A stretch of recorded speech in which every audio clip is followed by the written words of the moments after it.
Mantep dong. Ada inquiry gitu kan. Bingung kan, who the hell am I gitu. Kayak lu pada gak salah milih gitu kan. Brand ambassador-nya American Express, Agus Halim gitu kan ya. Kalau misalkan ditanya pesimis sih dari sisi co-founder ya. Co-founder sih pesimis parah. Oh bagus dong, berarti kalau co-founder lo pesimis, lo optimis, balance bro. Bener. Kalau dua-duanya itu kan gak rasional kan. Dia argue gak ada orang malas di dunia ini. Yang ada adalah orang kebaikan waktu. Jadi makin mepet deadline-nya, usahanya makin kenceng. You did the content, you did the editing. So you actually stick to that 4 hours work week basically. In a way yes. Dapat 100 video ke-67 akhirnya dapat tuh traction.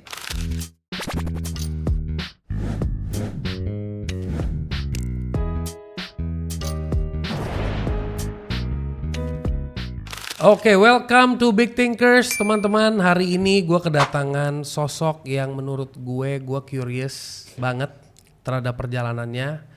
Beliau adalah Agus Leo Halim, founder of Ruang Kreatif dan Link.id yang sering dilihat di Instagram yang di bawahnya ada klik link bio, nah itu Link.id. Yeah. Dan gue sendiri baru dipasangin hari ini sama tim gue. Thank you guys. Thank you Mr. Sunil for having me. Really appreciate it. Thank you for coming. Thank you for being here. Bro, pertama gue undang lo ke sini karena ada satu statement yang gue denger. Bahwa lo adalah salah satu orang yang sangat muda di era sekarang dan berhasil membantu 400.000 kreator. Dan that tickled me. That tickled me because I like to talk to people who are into moving people forward, pushing people forward to growth. And you are one of them. That's why I'm inspired. Nah, pertanyaan gua, lu punya background IT nggak? Background IT? Iya. Frontend nggak dihitung lah ya. Nanti orang frontend ribut nih bentar gini. Nggak ada backend, Python, coding segala macam bisa. HTML ada dikit-dikit. Ya. Oh ada ya, dikit-dikit ya. Nah, UI UX ada, tapi ya buat nggak ribut ya itu nggak dihitung. Lu sempet ada education in IT? Education sama IT? Iya, enggak. Lu dulu lulusan apa? S1 ekonomi, S2 international business. Berarti nggak ada urusannya sama teknologi ya? No, back in zero. The days, ya. Tell me a bit about your business back in the days. Kalau back in the days very early banget ya. Yeah. Bener-bener mencoba bisnis, mungkin nggak dihitung kali ya. Pertama banget, if you remember in 1990s tuh ada yang namanya Tazos. Tazos tuh apa sih? Kalau misalkan makan, sebut brand nggak apa-apa ya? Nggak apa-apa. Makan Citato gitu kan ada Oh Tazos. iya, oke. I'm selling those to my friends. Yeah, okay. I'm selling Pokemon cards as well to my friends. Yeah. And sambil berjalan ada coba bisnis jualan celana basket. Habis itu akhirnya masuk ke kuliah dan akhirnya dapat kesempatan magang di industri pabrik plastik. Dan dari situ gue mulai tertarik sama nama supply chain. Karena kan orang lihat plastik, oh udah dibungkus that's it gitu kan ya. Tapi ternyata prosesnya tuh panjang banget gitu menuju plastik gitu. Menjadi ready product tuh prosesnya panjang banget. Nah dari sana punya kesempatan untuk masuk ke pabrik industri padat karya garment. Nah disitulah gue punya karir mulai dari industri padat karya tersebut. Dan kalau ditanya how was it? Dulu sih di industri padat karya sangat beda ya saya sama teknologi ya. Dimana kalau misalkan industri padat karya gue kan kebetulan gue itu ekspor bro. Dimana kalau misalkan ekspor dinamikanya baik banget. Dalam konteks bayarnya tuh ngeliat kita tuh nggak cuma kita doang gitu. Dan kompetitor kita bukan dalam negeri. Kompetitor kita tuh bener dia makro banget nih. Helikopter view abis gitu. Lalu harga lu sekian, Vietnam sekian, lu bisa beat gak? Berarti lo konsepnya kayak CMT dulu ya? Kasarnya CMT tapi FOB. FOB. Bahasa OEM. Nah, dan lu di kawasan berikat atau non kawasan berikat? Kawasan berikat. Kan buat kita punya BC segala macam lebih cepat lah prosesnya. Jadi di sana secara dinamika kerjaan agak susahnya di sana karena kita kan mainnya global gitu kan ya. Di compete-nya sama Vietnam, sama China, sama India segala macam. Dan itu ada dinamika tersendiri dan itu berjalan sampai 10 tahun lah. Dari tahun berapa ke tahun berapa tuh? 2010 sampai 2020. Mantap. Jadi jalan langsung pandemik. Udah. Langsung pandemik. Pas pandemik kebetulan punya suatu opportunity di mana kita bisa meliquidkan aset-aset yang kita udah kerjakan dan as a group kita prefer untuk liquidin. Oke, good. Dan lahirnya link.id gimana? Oh panjang nih. Tapi itu fungsi podcast ya, panjang ya. Jadi kan kebetulan waktu itu kuliah kan di San Francisco ya. Jadi udah aware sama Silicon Valley lah. Iya. Dari Instagram buka 2011 pun udah main gitu, suka foto gitu. Tapi nggak pernah tertarik untuk jadikan itu profesi. Iya. Sambil berjalan terus di 2015 sampai 2016 mendadak punya keinginan untuk belajar foto lebih serius lagi. Oke. Nah, terus out of nowhere 2017 menjadi American Express brand ambassador. Oke, mantep dong. Ada inquiry gitu kan. Bingung kan? Kayak who the hell am I gitu. Kayak lu pada nggak salah milih gitu kan. Brand ambassadornya American Express Agus Halim gitu kan ya. Nah. Tapi itu triggers me gitu. Wah, berarti emang kita kalau misalnya nge-branding kita di sosial media bisa jadi peluang yang kita tuh nggak pernah bayangin gitu. Oke. Karena kalau misalkan nggak ada sosial media ya gue cuma di sini-sini aja gitu. Okay. Dengan gue put myself out there, wah gila opportunity banyak banget gitu. Yeah. Nah mulai situ, tapi kan karena masih industri garment nggak ada kepikiran untuk jauh ke sana. Yeah. Nah terus di 2020 keluarlah suatu virus yang kita tahu tuh apa. Yeah. Dan bikin kita semua di rumah dan gue sendiri ngelihat di Amerika kok ada sesuatu yang viral-viral terus nih. Jargonnya namanya creators economy. Nah, gue coba double klik lah apa sih creators economy ini segala macam. Oh, semua orang punya kesempatan yang sama di dunia digital. Yeah. Tuh gue suka tuh katanya kesempatan, bukan hasil ya gitu. Yeah. Nah jadi gue pengen tahu apa sih maksudnya. Oh ternyata sebagai kreator itu kita tuh industrinya tuh nggak cuma menangin 1% doang. Oke. Maksudnya apa? Karena gue tuh berasa harusnya industri kreator sebelum gue tahu ini ya. Gue berasa industri kreator sama industri entertainment nggak beda. Meaning the top 1% will get everything. Iya, benar. Karena kan semua ke mereka semua gitu kan ya. They have a very strong magnet. Iya, dan middle class-nya nggak mungkin ada. Iya, either you this or that. Iya, benar. Nggak mungkin ada middle class-nya. Jadi gue berasa nggak mungkin lah ada ginian gitu kan ya.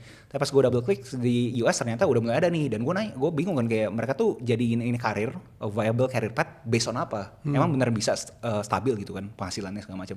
Oh ternyata mereka jualan digital product. Nah kalau misalnya digital product, gue sih terekspos bahkan di 2007-2008. Iya. Kalau misalnya seumuran dan dulu pengen badannya six pack mungkin kenal namanya six pack shortcut. Ada namanya Mike Chang. Gue nggak kenal tapi ya di dunia itu memang ada. Iya. Dan di sana dia tuh ngomongin tuh kayak gimana dia bikin konten, abis itu masuk ke landing page, bikin leads magnet, terus jualan. Iya. Terus 2010-2011 ada yang mempopulerkan lagi. Terlepas dari kontroversi orang-orang ini ada yang namanya Tai Lopez. Dia kasih lihat nih Lamborghini dia. Itu kan. terkenal. Itu terkenal kan. Udah apa memes kan sekarang kan. Nah dari sana gue pikir itu juga paling cuma beberapa orang kan. Tapi ternyata di 2020 itu ternyata banyak banget nih. Yang orang-orang di Amerika nggak usah profilnya kayak mereka, followersnya kecil pun bisa gitu loh. Nah itu akhirnya gue coba deh. Oke deh gue coba buat lnk.id nih, Linkit. Dimana MVP-nya kita pikirin kreator tuh butuhnya apa sih? Yang kita berasa paling necessary adalah website. Yeah. Kenapa gitu? Karena kita berasa platform come and go. Yeah. But personal website is forever. Iya, benar. Jadi dia pokoknya butuh banget personal website itu. Yeah. Oke, kita fokus ke sana. Nah, tapi kita lihat sekarang personal website di 2020 agak beda nih. Kalau dulu kan personal website kayak company profile ya. Iya, benar. Who are you, about us, segala macam gitu. Kok yang sekarang personal website-nya yang kreator-kreator mau cukup versi Linktree. Iya. Dimana itu kan kalau jargonnya kan link agregator kan. Iya, benar. Nah, jadi kita pikir ya udah buat ini dulu deh. Iya, gitu. biar nggak ribet lah. Pokoknya lo klik satu, lo bisa kemana-mana. Benar. It's basically like a directory. Exactly. Iya. Nah, dari sana dari directory tersebut kita mikir apa yang bisa bikin kita beda. Nah, habis modelnya Linktree kita coba double klik lah juga. Dimana Linktree kan based on subscription. Iya. Kita punya penafsiran terhadap negara Indonesia kayak belum kuat nih buat subscription. Tapi tunggu, pas lo dapat ide itu dan lo punya spirit ke situ, lo sempat mapping nggak di Indonesia pada saat itu kalau begitu lo mau come up with an idea itu kan di Indonesia digital product creator berapa banyak? Iya. Sempat ada kayak pesimis, optimis kind of thinking or not? Kalau misalkan ditanya pesimis sih dari sisi co-founder ya. Ya. Co-founder pesimis parah. Oh bagus dong, berarti kalau co-founder lo pesimis, lo optimis balance bro. Bener. Kalau dua-duanya itu kan gak rasional kan. Okay. Nah, dia pesimis parah. Dia lo harus cari partner yang gak percaya sama lo. Jadi baru lo bisa kuat. Harus bisa mainin devil's advocate kan, peran antagonisnya. Jadi kalau kenapa gue optimis, gue berasa di Amerika udah gitu loh. Dan kita ngomong padanya, ini akan terkesan agak negatif ya. Moga-moga potongnya bagus nih. Yeah. Dimana gue pribadi sendiri, Indonesia kan masih negara berkembang kan nih. Menurut gue Indonesia itu masih jadi negara agregator. Iya. Apapun yang viral di luar sana diserap di sini. Harusnya. Iya. Secara rasional. Lebih gitu follower lah, bukan creator. Benar. Iya. Walaupun gue tahu enggak kok bro, si Indonesia punya tren sendiri kok, tren telolet om. Gue ngerti ada anomali gitu ya, tapi pada umumnya once in a blue moon. Pada umumnya kita ngikutin apa yang terjadi di luar gitu kan. Nah dari sana gue berasa pasti nyampe nih, tapi gue nggak tahu kapan. Nah ya udah akhirnya kita bikin MVP dulu. Pokoknya Linktree tapi bisa jualan, tapi jualannya digital product. So that's the origin story of Linkit. Oke. Dan dari situ what were the challenges when you were developing it and you were moving it? What was the challenges? Layaknya semua startup ya, pitching ke orang susah ya. Pitching ke orang susah. Iya, nggak usah ngomong investor lah, itu artinya different podcast. Tapi ke pitching ke orang aja, ke kreator kan kayak, oke, why gitu kan? Oke, gue kasih beberapa unique selling proposition gue kan. Contoh, kita emang berarti karena kita mau jualan digital product, kita maunya bisnis modelnya itu based on commission. Lu jualan baru gue dapet duit gitu kan. Jadi apapun yang di Linktree Pro bayar, kita gratisin. So that's our USP lah to them. Okay. Lu pakai Linktree, lu tahu sih kalau Linktree Pro itu bayar gitu. Kalau sama gue gratis. Nah tapi banyak beberapa ngapain lah gue pindah gitu. Terus Linktree Pro at that time maybe 79.000 gitu ya. Mungkin buat kreator-kreator yang gede berasa ya udah gue bayar aja gitu kan ya. Jadi itu ada challenges yang gue rasain. Terus dari sana gue bingung kan kayak ini kreator-kreator karena berasanya nggak ada faedahnya nih Linkit gitu loh. Dan kalau belajar psikologi kan human kan very mimetic creature, right? Berarti satu problem yang gue harus selesaikan adalah case study-nya. Bisa gak gue bikin studi kasus di mana bisa lo pakai Linkit lo dan menghasilkan. Nah gue coba pitching tetap nggak ada nih. Akhirnya gue menjadikan gue studi kasus. Okay. So you started creating your own digital product. My own content. Ya, karena kan before kan I was a travel photographer, videographer. Gue nggak pernah tuh pengen jadi di depan kamera terus ngomong kayak gini tuh nggak pernah gitu. Akhirnya gue jadiin case study di 16 Desember 2020. Gue komit, pokoknya harus ada 100 video dalam 200 hari. Kenapa gitu? Karena gue tahu kalau misalnya gue nggak komit, pasti ya ini gue dalam video ketiga, video kelima abis. Jadi lemes. Males. Iya, mungkin Bro Sunil juga pernah ngerasain ngeliatin views anjir cuma segini doang gitu, ngapain gitu. Iya, itu perlu mental sih, perlu endurance, perlu persistence. Exactly. Nah dari sana pokoknya gue komit pokoknya 100 video aja lah. Karena gue berasa gue nggak bisa tahu outcome-nya. I cannot control the outcome, right? But I can control the output, which is the 100 video. Dan abis itu kenapa gue bikin 200 hari? Itu karena gue belajar dari bukunya Tim Ferriss, 4 Hour Work Week. Dia introduce gue di sana ada jargon namanya Parkinson Law.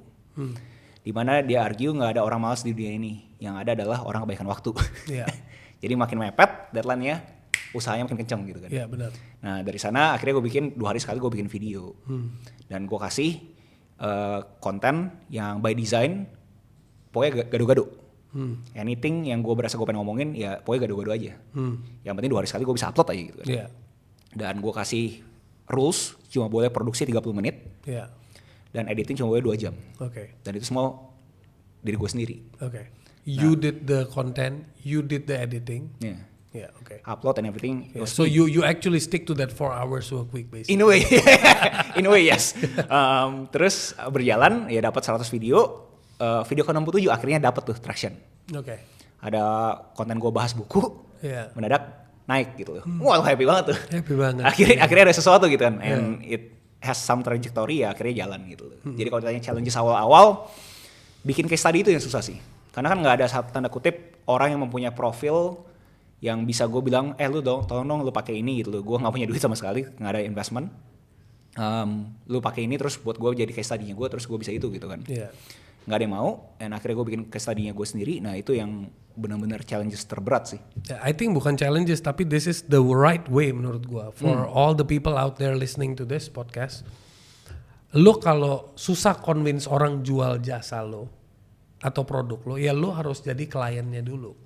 Lo harus jadi orang yang bisa convince diri lo dulu. Karena once you are convinced, recently I saw a video of a guy giving away gold coins in the middle of the street. Oke.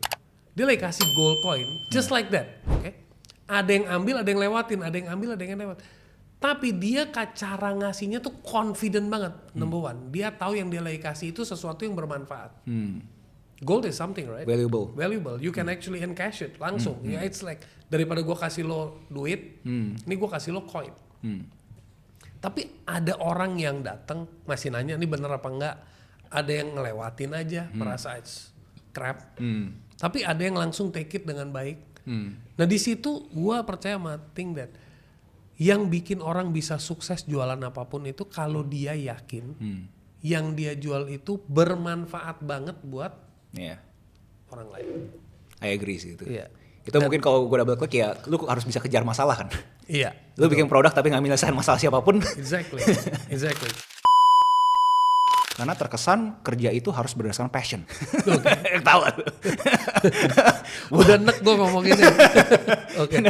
Lu harus temenan sama stres itu. Lu gak bisa temenan sama stres susah sih. Jadi gitu. Bukan berdamai sama diri tapi berdamai sama stres ya. Iya. That's right, straight. That's a good quote tuh. Boleh tahun di quote gak tuh ya editornya?